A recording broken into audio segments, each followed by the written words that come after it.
Queso Magazine se ha acercado hasta la pastelería Pastís d'Or en la calle Bachiller, donde Manuel Palomino está preparando todas estas deliciosas, ¿cómo se llamaríamos esto? ¿Mazapanes?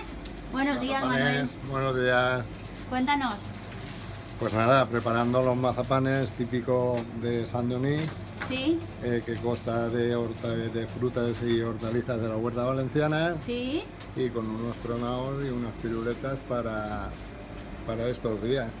Frutas y verduras de la huerta valenciana, Sí, yo eso no lo sabía. sí, era una tradición que cuando llegó el rey Jaume I a Valencia, ¿Sí? se le obsequiaban todos los hortelanos de la huerta y le hacían una ofrenda. Y ello conmemora el pañuelo y la frutita y las hortalizas. Pues mira, no lo sabíamos. Pues yo no lo sabía. Está buenísimo. ¿Y cuáles son los más buscados?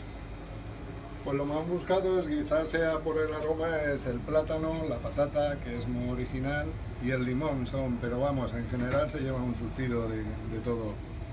De todo, porque es lo más vistoso y lo más bonito. Sí, queda muy bonita una bandejita surtidita de fruta, hace Qué bonita. que quede bonita y queda Divino, o sea que divino. seguimos manteniendo las Sí, tradiciones. Sí, además es una tradición que va en evolución. Sí. Sí. Qué bueno. Pues vendremos a comprar una bandejita. ¿Y de bebida qué se acompaña? ¿Con champán o...? Hay que con lo cava acompaña con valenciano? chapán, con cava valenciano, con Muy un bien. buen mosto, con cualquier Fenomenal. cosa. Pues en Pastís d'Or, en la calle Bachiller de Valencia. Venga, muchas A gracias. ti. Venga, Feliz felices San Denis. fiestas. Igualmente.